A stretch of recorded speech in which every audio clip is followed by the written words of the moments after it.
Hey yo, what is up everybody? This is Jumpin here, and today I'm going to be bringing you another Mass Effect 3 gameplay commentary, where today I'm going to be using the M300 Claymore, which is an amazing gun. I hope you guys know, probably one of my favorite shotguns in the game. For this gun, I highly recommend using Smart Choke and Extended Barrel. The Smart Choke is just really there to make this more of a long-range shotgun, because it's on an infiltrator. I'm going to be using the human infiltrator, which is a very popular build with this shotgun. Alright, so for the tactical cloak, I'm going to go pretty standard here. It's just going to be damage, recharge speed, and then bonus power for the Cryo-Blast. And yes, Cryo-Blast is amazing, especially for this guy, just because of the Claymore and the extra damage you can cause. For Cryo-Blast, I'm going to recommend Radius, just to hit multiple enemies with the blast. Cryo Explosion to extend the damage by 10% to all frozen and chilled targets, which is everything. And then Frozen Vulnerability, which extends the damage by another 15% and weakens armor by an additional 25%. For Alliance training, I recommend Weapons Damage for the first one, just to, because this gun has an amazing amount of weapons damage. I go for Headshot Damage just because I don't use any power besides Cryoblast, and Cryoblast doesn't really have any damage for real. And then finally, weapons damage for the last field. And then I like fitness on this guy just because he's a shotgun guy. He's up close and personal, and I just pretty much go for all shields on that. Now, of course, you guys are gonna say, well, why aren't you using stickies? Yeah, well, stickies are good, but I'll get into that in a second.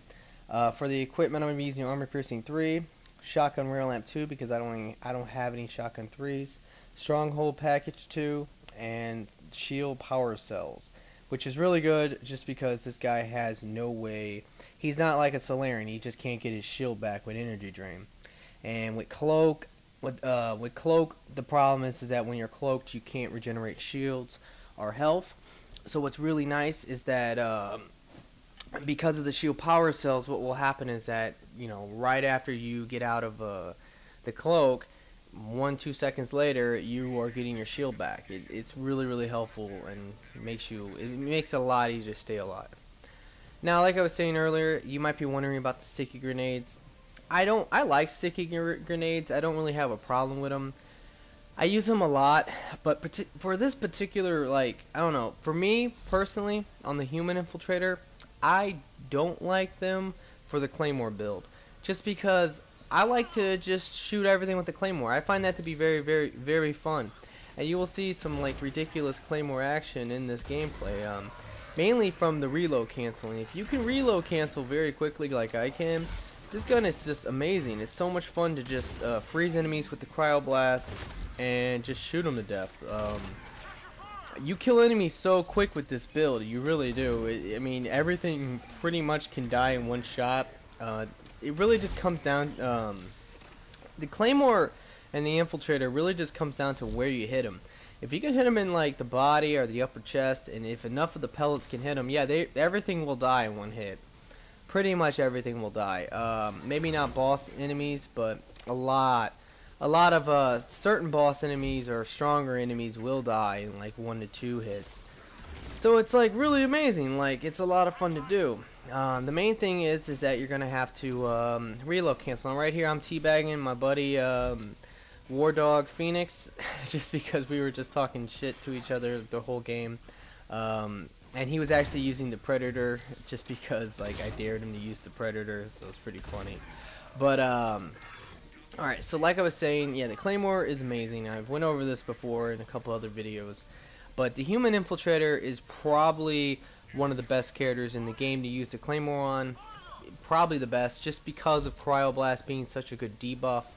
The Geth Infiltrator is also very good with this gun, but I just prefer it on the Human Infiltrator. It gives me a reason to use a Human Infiltrator, which, the problem with the Human Infiltrator is that he's really underused, and there's only so many builds that really work well with him. But Cryoblast is a really good power, and it's amazing. Now, one thing I wanted to bring up in this video is the recent update that happened on Tuesday. I haven't really talked about it yet, but What happened with this recent update? Everyone is always wondering, like, my opinions on the updates and stuff, and what I think about stuff. But yeah, so this most recent updates, if you didn't know, guys, they have updated the engineer class, well, at least two of them, which was the human engineer and the Quarian female engineer, which is definitely two engineers that needed a buff. The first one, the human, what they've done is that they made it so that the combat drone now is a lot more effective, pretty much increasing the damage on the explosion that it can cause if it dies. Probably my favorite part of the whole thing. I don't really know if they did anything else. I'm sure they did, but I think they just increased the rate of which it uses certain powers like rockets and stuff. But I just find it, personally, I find it a lot more useful just to go for the exploding combat drone and make it weak as hell and make it so that it stuns enemies with chain overload and shock. Pretty much that's the whole idea of it, is that it's close range. If you put, you can never, here's your downside, the combat drone's AI is really stupid.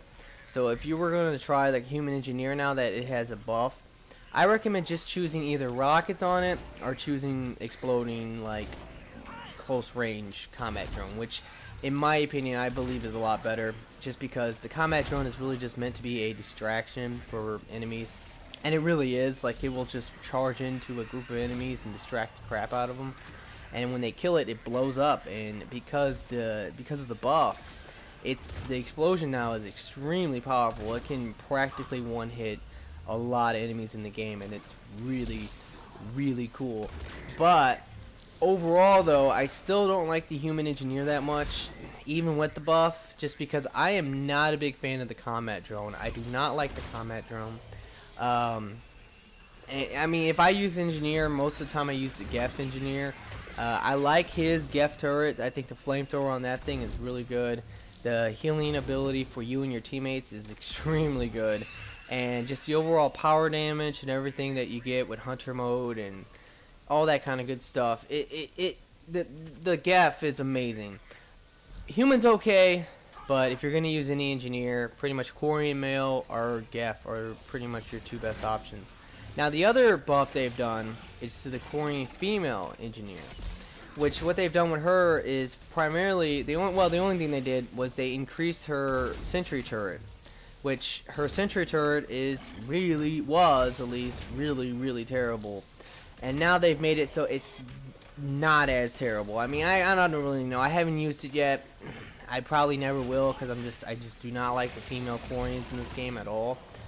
But if I did use it, I mean, maybe my opinions would change, so you guys can leave a comment and tell me what you think about the Quarian engineer now with the upgrades to her sentry turret. But the main thing they did with the sentry turret is they actually increased the rate of which it actually fires its rockets now, which is definitely a big plus. I don't know if they did anything with the flamethrower, because like that was the biggest problem I found with that turret, is that the Geth turret, when you throw it out, it sets stuff on fire, and it will continuously like just shoot the flamethrower. I mean, that's what the Geth turret does. The Quarian turret, just for some reason, it shoots a flame and then it's done. It takes 10 seconds to start shooting another flame at enemies. It's not that good. So hopefully they increase the rate at which it fires its flamethrower. But the other big thing that they really needed to do is which they did, was increase the rate at which it fires its rockets. That's actually something they did, and I know for a fact it does shoot a lot quicker now, and they increased the damage that the rockets do. And I think they increased the damage of the turret in general from the bullets it shoot, and I believe they increased the damage on the flame. So they did buff it up, but I think the best way to go with that is the rockets, just because I've seen that thing on gold take down 2 bars of armor from brutes every rocket, and that's pretty decent, honestly. So if you're going to try those builds, that's what I would pretty much recommend for both of them. Like I said, if you're going to go human engineer, go for the close range exploding combat drone for distracting enemies and helping your team. And also, just when it blows up, it will kill most enemies around it, which is really nice. And the other one for the sentry turret from the Quarian female, the main thing I only recommend is to pretty much just make it so it is a long range turret that you would use from any type of distance. So that character in general needs to, the way I would build that character is to use maybe a sniper or something along those lines, just to throw out the turret, sit back, and just pick them off from a distance, because you don't want to be in close range combat with her, because the turret won't shoot from, I mean, in certain ranges that it can only shoot the rockets from. So you want to make it, you want to make it so that it can actually fire its rockets at enemies from, maybe a distance. That's pretty much it. Alright, so that was pretty much what I really wanted to talk about in this video, just to give you guys my opinion on it. And let me go ahead and get back into this gameplay though, because I'm sure you're interested about this. Alright, so Human Engineer, like I was saying, is a really good character in the game if you use him right. And I personally feel that the best way to use him is with the Claymore. You might have seen my build before when I was using it with the Crusader, which is actually also a really good gun for this build, I do think. But in general, I really just like the Claymore a lot. Like I said, if you're able to do what I'm doing this whole gameplay, which is reload cancel, if you can reload cancel with, I mean, it's so easy to reload cancel with the Infiltrator. It's just a matter of timing. Once you get the timing down, it's just really easy. If you can master it though, and throughout this whole gameplay, I just want to say this, I'm going to be running through swarmers like it's my job, and it probably was very foolish. I mean, that's his biggest downside. If he gets hit with warped, or if he gets hit with swarmers or whatever, yeah, he's gonna have problems, because it's just hard. Sometimes it's just hard not to run through a pack of swarmers when you need to get back to an upload or back into a certain area. I mean, you just sometimes have to do it, and that's what I had to do in this. And this whole wave is actually a little bit of some problems, mainly because we're just in this upload, and one of our guys got grabbed by a brute right here. I'm gonna go down, but I'm gonna get myself up, just because this upload is so bad against Reapers. Thank God we did not get this upload in wave 10. If you get this upload in wave 10, it can pretty much be game over, depending on who you're playing with. If you have Banshees in this upload, you're just guaranteed to get grabbed, because they spawn all around you right outside of the middle, and it's really hard to deal with that. When the idea of it with that upload is that if you're in that upload and you're fighting against Cerberus, or you're fighting against really any faction on gold, any faction, that upload sucks, because if you rocket the big enemies like Banshees or Atlases, or a giant group of Phantoms, with the Banshees and stuff, don't matter, with Brutes and Banshees, anything that comes in there can cause you problems. If you rocket it, they're just going to spawn right outside the door, and that sucks when that happens. Now right here, because my team was so spread out, I had a feeling that they were going to spawn on the landing pad, which I was right, and that pretty much got us a kill streak, which was really nice. You just got to learn the map, guys. You just got to learn the map, guys. Like, the way it works is that, okay, if you're on the map and you look around before a wave starts, just learn where your teammates are, or at least pay attention to where they are. And depending on where they are, you should be able to predict where the enemies are going to spawn. And like I've preached all the time in my videos, if you want to be a very effective gold player and help your team out a lot, what you should do is learn where they're going to spawn, run to the spawn, and rocket. One rocket per wave in the later waves will really save some time and really help your team out, because when you're able to kill 5 to 6 enemies easily in one rocket, it's going to cut the total amount of enemies on the map down. It's something you can do. It's definitely really nice. Now, unfortunately, like I was telling you before, this Claymore, it kills so easily. If you couldn't tell, I've been one-hitting Ravengers a lot, or two-hitting them. I've been two-hitting consistently Brutes, sometimes one-hitting them depending on where I hit them. If you hit them in the head, you will one-hit Brutes. Right here, I hate that. If you try to run past a Marauder, guys, you will get smacked and you will die. That just happens way too much. Anyway, but like I was saying, yeah, this gun can one-hit to two-hit enemies like crazy. Now the downside is that Marauders, and sometimes with Marauders, if you don't hit them right, yeah, they will live. Like you'll almost kill them, but you won't kill them. And when you're dealing with a gun that only has 1 bullet, it's really kind of like the one-hit quit. Like, you just want to be able to kill him in the 1 bullet and move on. Because if you don't kill him in the 1 bullet, what's going to happen is that, yeah, you're going to be in trouble. Just because, you know, if you don't kill him in the 1 bullet, there's a good chance that what's going to happen is you're going to get shot and potentially die. That happens way too much, like with a Marauder. If you run past a Marauder, and or if you don't, like, if you have to take an extra if you give a Marauder a second, he can kill you pretty much on gold. It happens a lot, and you're just like, what the fuck? Unfortunately, it just sucks. Like, so you want to be able to hopefully kill him in 1 hit. Now, to kill him in 1 hit consistently, you really need to try to hit them with the Cryo Blast. And just hit them in the right spot. If you miss, if you hit them in, you know, if you don't hit them with the full reticle, that's the best way. Because if the reticle's at all on an enemy, you'll do a lot of damage to the enemy. But unless you have the reticle directly on them, yeah, you probably won't kill them. So just try to keep that in mind. That's pretty much the best tip to this gun.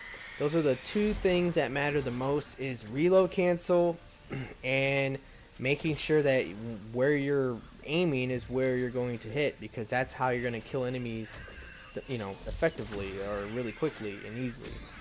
Alright, so right here, if you couldn't tell earlier in this wave, I believe 2 of our teammates got grabbed, and I thought maybe the Banshees were the last things alive, but they weren't.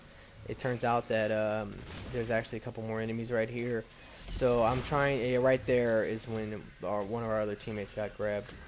But, you know, I'm just trying to clear out the rest of the enemies just to save the Banshees for last, for me and my buddy Prime here to just take them out together. So the main thing I'm trying to do right here is just find the rest of all the enemies and just kill them. Just kill each of them 1 at a time. And right here Prime went down, so I'm going to go over here and get him up. And yeah, so at this point I believe the Banshees are the last 2 things left, and I make a very foolish mistake. Unfortunately, which is I kind of get way too close to this Banshee. I wanted to stay in close range, because the closer you are, the more easy it's going to be. A lot easier to hit the enemies with all the pellets. That's the one thing that matters, is hitting them with all the pellets. And yeah, I just got way too close and got grabbed, but luckily I just told Prime, yo bro, just rocket the Banshees, just get the wave over with, let's go. And he did, and that was awesome. So alright, so right here, this is wave 9. I'm going to run to the other side of the map. This is pretty much the best way to play this map, is to start on the side that I just started on, and then run through the middle and just rocket the 2, you know, just the different spawns. Primarily they will spawn in this area where I am right now, if you stand on the opposite side of the map where we were. And then the other big spawn area is actually pretty much just where I'm going. No, actually I'm not going over there right now. But if you go up those stairs over there by that ammo box on the top, they do spawn a lot over there, and it makes it really easy to just pick up a lot of easy kills from up there. And if you're going to try to like play conservatively or camp, whatever you want to call it, the best place to pretty much do that is up on that top area, just because there's only, well, I mean, I don't know, it's really just depends. If you're gonna actually truly camp, then yeah, you probably could do it anywhere on the map. But right there is that is a really good spot to do it at, because the enemies really do cluster up right there. I mean, when if you're gonna try camping any map, you need to pick spots that have, you know, that is a high traffic area. You know what I mean? Where it's, because nobody wants to sit there and wait. You know, no one wants to play a game for 45 minutes. It's just something that I don't think anyone wants to do.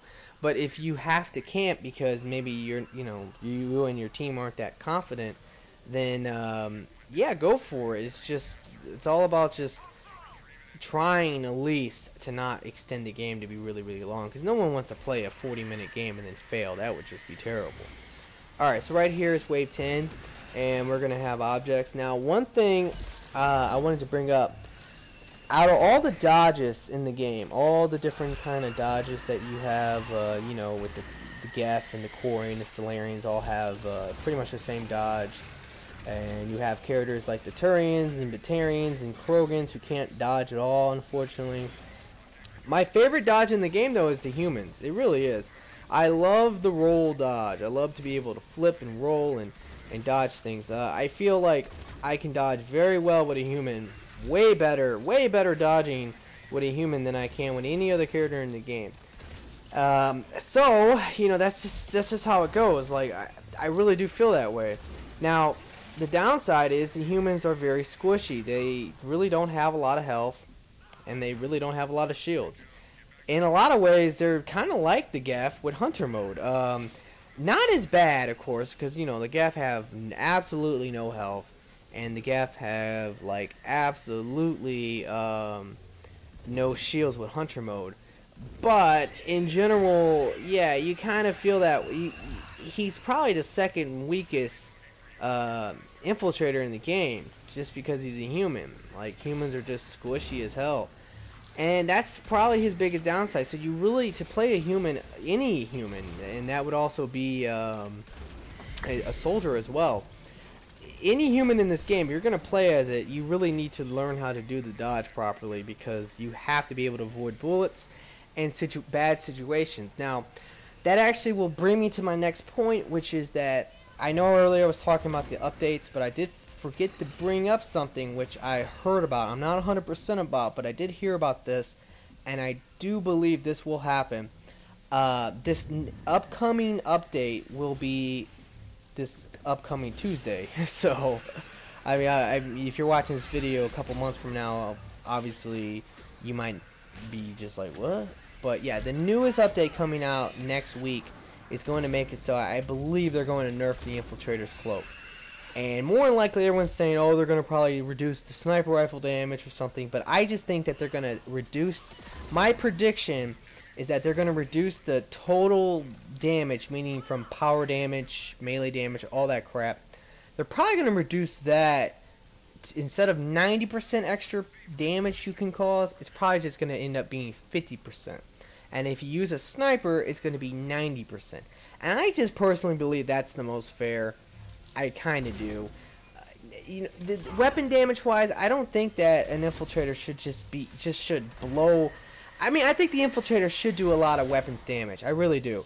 But when it comes down to just overall damage, that's where Cloak becomes broken. Because that's where, like, the Gaff infiltrators with the proxy mine is so strong, and the Quarian male infiltrator with the grenades are just so strong. That's your thing. So will this build still be really good coming up Tuesday, like when the update comes out? I don't really know. It just really depends on what they do. But I would say that more than likely this is still going to work very well. The reason why is because he will have extra weapons damage no matter what, and Cryo-Blast, which will reduce armor, movement speed, and it will reduce, and just, have it so the enemies take 25% more damage. That's amazing. So, yeah, this build will still work very well. But this Claymore also works very well on a human soldier. So, that is something that I will definitely be doing with this Claymore, is human soldier. Just because it is a very popular and very good build, just like the human infiltrator with the Claymore. So I'm not saying I'm going to make a video, but I'm saying that is something that you can also do. If the infiltrator gets hurt way too much and you still want to play with this gun and have a lot of fun with it, yeah, just do it on the human soldier. I mean, you don't even need to well, you do need to reload cancel, but not as much because of the adrenaline rush. Alright, so that's pretty much everything I wanted to talk about. As you can tell, we just got full extraction. And, that was a pretty easy gold game. Normally when I use the Claymore on infiltrator, any infiltrator, especially a human, it is very easy just because it's so easy to kill the big enemies very quickly.